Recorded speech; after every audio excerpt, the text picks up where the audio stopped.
Welcome to This is Getting Old. I'm your host, Melissa Batchelor, and today we're going to be talking about the National Academy of Medicine's Distinguished Nurse, Scholar, and Residence programs. And I'm happy today to be joined by Dr. Ashley Darcy-Mahoney, who is the 2020 Distinguished Nurse, Scholar, and Resident. So welcome, Ashley. How are you? Good. Thanks for having me. Great. So maybe we'll start off by letting you introduce yourself a little bit, and then we'll move into talking about this great opportunity that you have this year. Awesome. Yeah, I'm really excited to be with you today. So I'm happy to tell you a little bit about myself. So like you said, my name is Ashley Darcy-Mahoney. I am an associate professor at the George Washington University School of Nursing, and I have a secondary appointment in our School of Medicine and Health Sciences. And in that capacity, I am the current interim director of our Autism and Neurodevelopmental Disorders Institute. So that's sort of just a little bit about my life in the academic side. I also practice in the clinical role as a neonatal nurse practitioner. So my life really combines that early childhood clinical piece and trying to understand how the role of infancy and early childhood affects long-term outcomes, educational outcomes, health outcomes, etc. That's a little bit about the world that I live in. And we actually met through the Robert Wood Johnson Nurse Faculty Scholars Program. So that was how long ago? 2014. Wow. So 6 years. Time goes fast. So the Distinguished Nurse Scholar and Residence, even though I'm having a hard time saying it, it's still like on my bucket list of things that I want to do. So why don't you tell us a little bit about that program, how you learned about it, and kind of what the program does. Yeah, so I think the first place that I want to start is telling people what is the National Academy of Medicine and why would a nurse be invited to the National Academy of Medicine. So first, the National Academy of Sciences is the sort of overarching bucket of where the National Academy of Medicine sits. And the short for National Academy of Medicine, in case I say it, is the NAM. So the NAM is housed within the National Academy of Sciences. And it's really sort of fascinating. The National Academy of Sciences was actually given the charge in the Constitution, signed by Lincoln, to provide a scientific opinion to any department of the government. And so this sort of charge that was given in the Constitution and then signed later by Lincoln was really a place for scientists to be nonpartisan and to give the data to the government to make policies that were grounded in science. And that to me right now is one of the most exciting opportunities, to be able to think about how data scientists, clinicians, researchers can help to inform our policymakers on what and how to be making decisions that are based on evidence. And so that's what the National Academy of Medicine and National Academy of Sciences does. The Nurse Scholar and Residence program provides a year-long leadership opportunity in health policy in Washington, D.C. I am grateful and lucky to be able to have already lived in D.C., so I didn't have to sort of do this move, but lots of people move to D.C. for this scholar in residence for at least a few months in the beginning. It's generally designed for mid-career professionals or mid-career nurses, particular to me. And like I said, it's an immersion experience that supports the engagement of nurse leaders in the health policy at the national level, and facilitates interaction with other fellows. So I know, Melissa, you've had some health policy fellowships, and I believe those sort of interactions with other health policy fellows, including the Robert Wood Johnson Foundation fellows, is really an important part of this opportunity. So mid-career, you look kind of young. So maybe talk to me a little bit about, and share your story of how you got into nursing and how you are this young and you're mid-career. Thanks for saying that. How we define ourselves. I'm like, I don't know if I'm early or mid. We're definitely not late. So right, sure.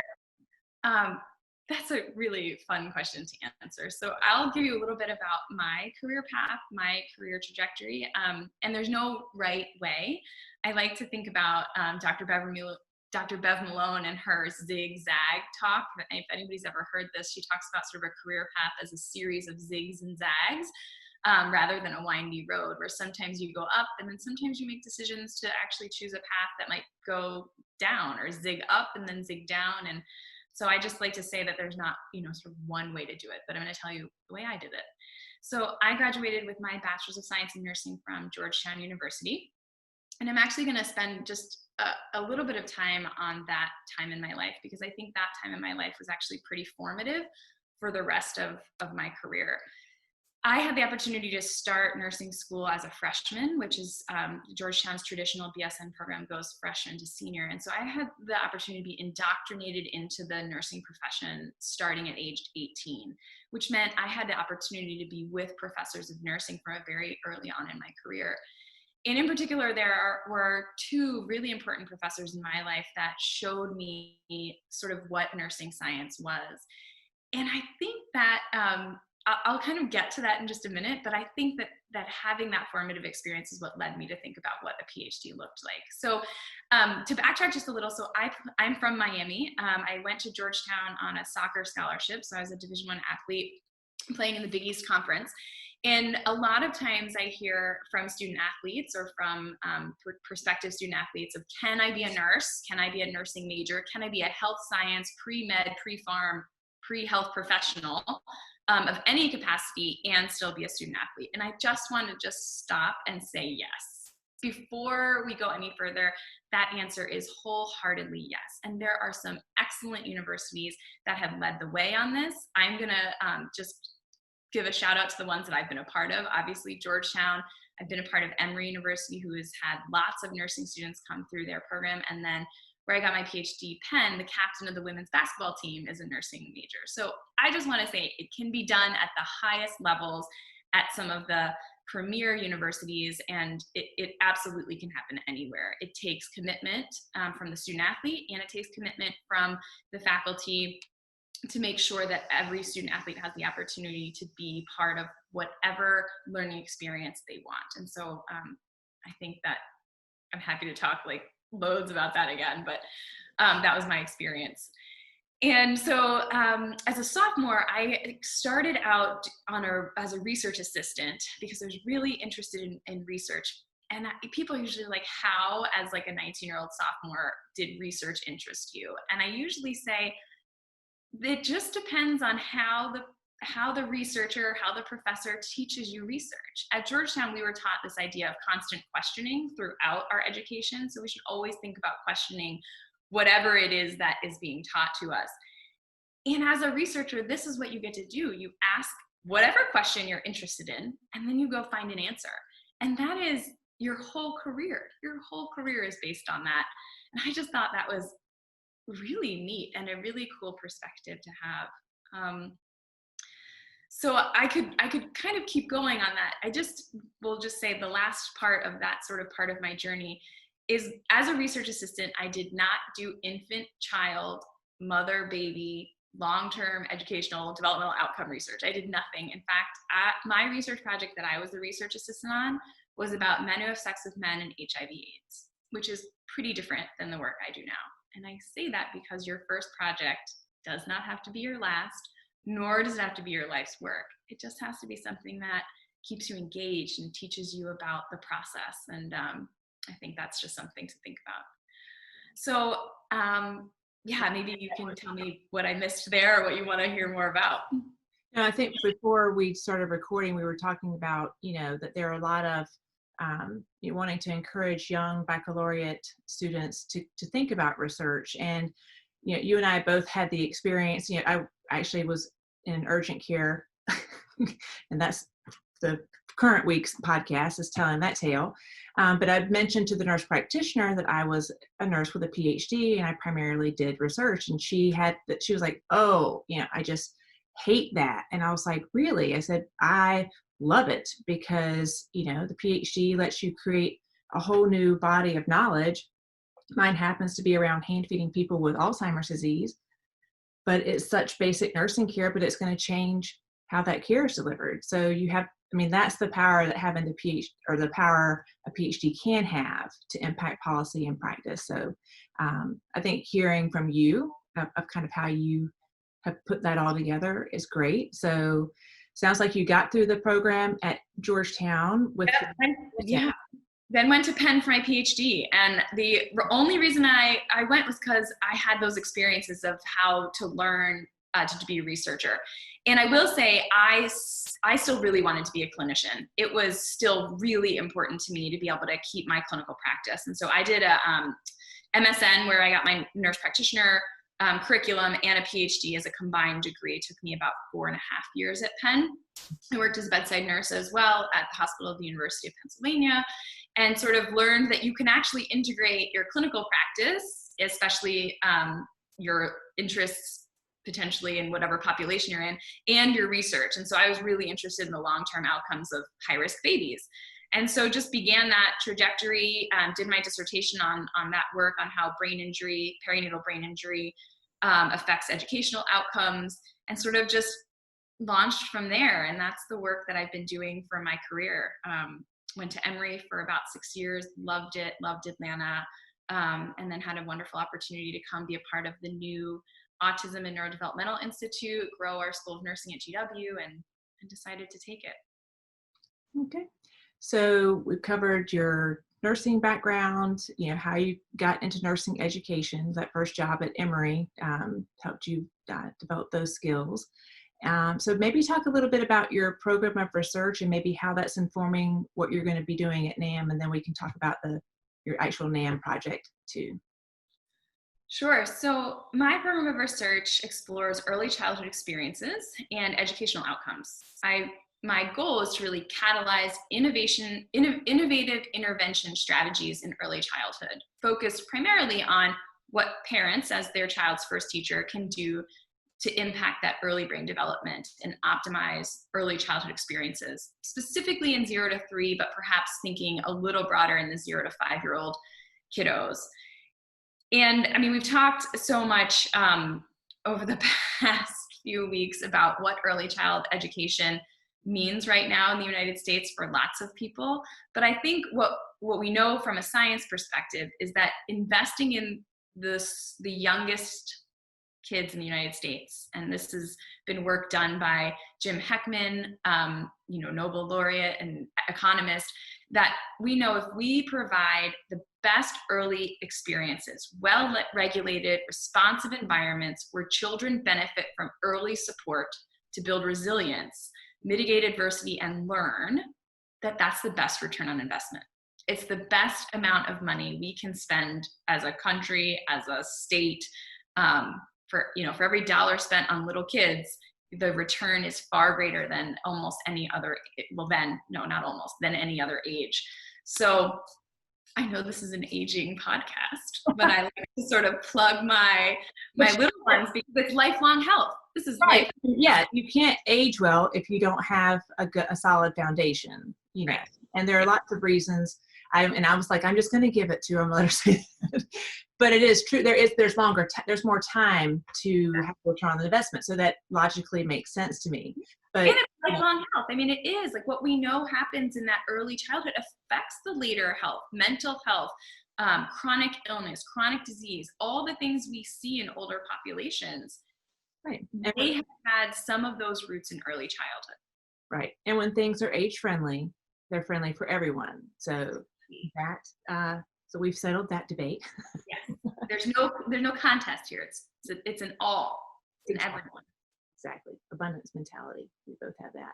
So I know that one of your programs was actually in the State of the Union address. So let's talk about that program and kind of that moment for you. That was a big deal. Yeah, it was crazy. So we started a program when I was at Emory with some amazing collaborators. So it was not just me. I happened to have been the lone nurse on it, but it was a group of us, public-private partnership from public health to university to schools, education, a group of us that had a charge from the Commissioner of Health in Georgia that said early language, early literacy is a public health problem that leads to worse education, but worse health outcomes. And how can we fix that? We decided to take on a parent intervention that was essentially delivered by nursing. The workforce that we employed was the nursing workforce to be able to teach parents how to talk to your babies more often with greater serve and return, back and forth dialogue between child and family in an effort to really get that early experience to be as great as possible with, their caretaker. And so it was called Talk With Me Baby. We have a really wonderful counter piece of it also called Háblame Bebé, which is for Spanish-speaking Hispanic families. And what it did really was try to get families to engage with their children early and often.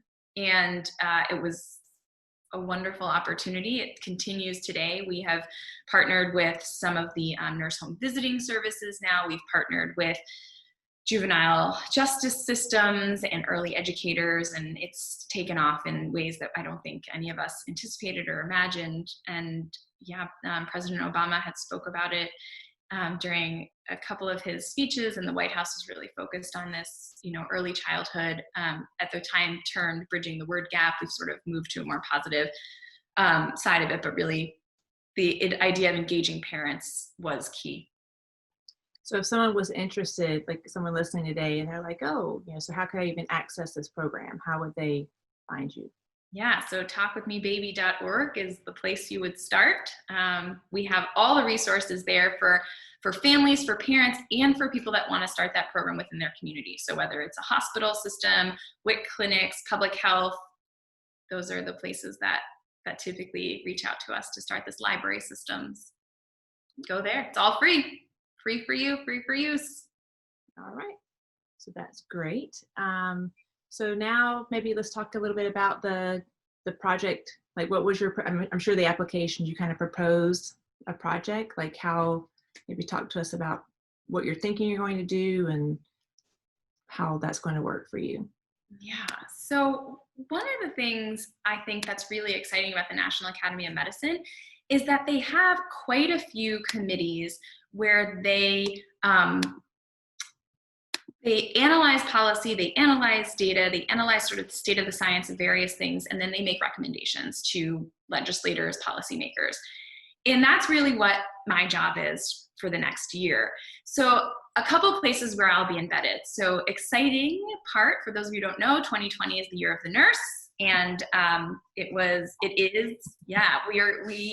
it's an exciting time. One of the things that the National Academy of Medicine is doing as part of the Year of the Nurse is a report called The Future of Nursing 2020-2030.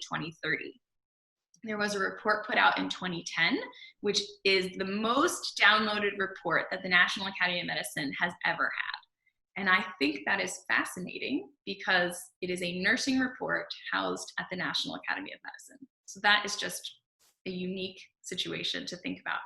And that report gave loads of recommendations, none of which I think we need to talk about today, but the updated report will be out in April 2021. So part of my job for the next 8 months, will be to think about that report and to highlight some of the ways in which nursing can and should be grown and thought about in different ways in the United States right now. And I think we are at a prime moment in our current environment with the pandemic to think about what public health nursing looks like, what it should look like, how health professions, schools, nursing schools in particular, should be educating on social determinants of health, health equity, and how public health just needs to sort of rise into a more robust part of our health system and in turn our health education. So I'm looking forward to being part of that with a particular eye, as you might imagine, towards how we can think about social determinants of health in pediatrics. And so thinking about where poverty, education, pediatric adversity and trauma, how do those pieces of children's lives affect long-term health? Because I think that has a really important basis there for early brain health. So that's, I think, one part of what I'll be doing. And I hope the other part of what I'll be doing is working with the committee that put out the report called Vibrant and Healthy Kids. So in 2019, there was a report that aligned science, practice, policy to advance health equity, specifically for kids. And it excited me because it was one of the times where children were put at the center. And so the committee at the NAM is applying neurobiology and socio-behavioral sciences from prenatal through early childhood development, a health equity approach. That is the entire name of the committee. And that's where I hope to embed myself, to think about how we can strategize to make decisions for kids. And right now, we are at a time where decisions for children have been challenged. Right. And so I'll just say, two things. I think one of the objectives that I have, with doing this podcast, even though it's called This Is Getting Old, it's also highlighting the work of nurses. I think most people still think of nurses only doing bedside care in hospitals, but nurses are in home health care, they're in long-term care, they're in school health. So I had someone ask me yesterday, how would they get in touch with school nurses, which I did a podcast with a school nurse also. So there's so many different things that nurses can do in so many different levels, and trying to help people, understand that important. And then, we are in the middle of COVID. So if you want to make any comments about some of those decisions, we can talk about that for a few minutes too. Sure. I think right now, the biggest concern that I have is that, I have so many concerns. One of the biggest concerns I have is that we really aren't using a lot of data to make decisions specifically about schools. I know I'm amongst a large group of people who have differing opinions, but from what I've seen, there's a lot of data around young children, specifically under 10, but even younger than that, saying that kids don't spread the disease, they generally don't get the disease, and those kids will have the worst outcomes in terms of being home. The ability for them to do Zoom calls for 5 hours a day is not developmentally appropriate. And just today, we saw a study come out of some of the early childhood education centers at Rutgers that showed, I quote this, devastated learning loss for youngest children due to pandemic. And essentially what it shows is that, from March until June, they did lots of surveys of parents and found across all subgroups, so regardless of your socioeconomic status, your race, your class, your ethnicity, or your geographic location, all subgroups, that the overall participation levels in remote learning and supports remote learning were very bad. They said, in fact, no subgroups within the population escaped unscathed, and supports were weak for everyone. And what that means is that it's the problem for health, right? Health and education are inextricably linked. Promotion of optimal early brain development is essential for health and well-being of kids throughout their entire lives, and early time is critical. We know that these kids are going to be the ones left behind. And we're not making decisions on how to go back to school creatively. I am not calling to go back to school for everyone, free for all. We have to do it safely, but there should be populations that are highlighted as the kids that should be going back first in ways that might be unique and different. Should tents be set up in parks? Could we do, should high schoolers be at home and elementary kiddos take over those buildings? And all of these things have policy implications, right? They all require funding, they require testing, they require supplies. So I'm not saying this is an easy task, but it's one that... No, but it highlights kind of where researchers come in and where scientists come in, because you're right, that we've never had to do this before, but we do have to test it. And I think even like a lot of the things you just suggested, was like, I hadn't really even thought about those things, because I'm focused on nursing home care and older adults. But yeah, so I think part of the other thing we were talking about before is like, how do people engage in research, and how do you make it interesting? And nurses could have a really big role in developing some of this evidence and informing. We have had a big role. We've seen health professionals have gigantic roles in these things. if you think about Flint, Michigan, right? Who were the people raising the red flags there? They were pediatricians.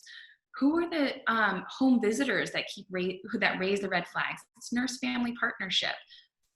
It's the Head Start communities that are moving some of these amazing kiddos from, from this early childhood learning environment that may not be optimal to these optimal environments. That is research. I mean, that's it. That's the stuff that makes a difference in people's lives. Yeah, and it shows the power of working with community partners. So it's not like nurses do it all, but pulling in like who are the people that we could work with, and everyone has their own area of expertise and knowledge, and just getting people together at the table to problem solve. Exactly.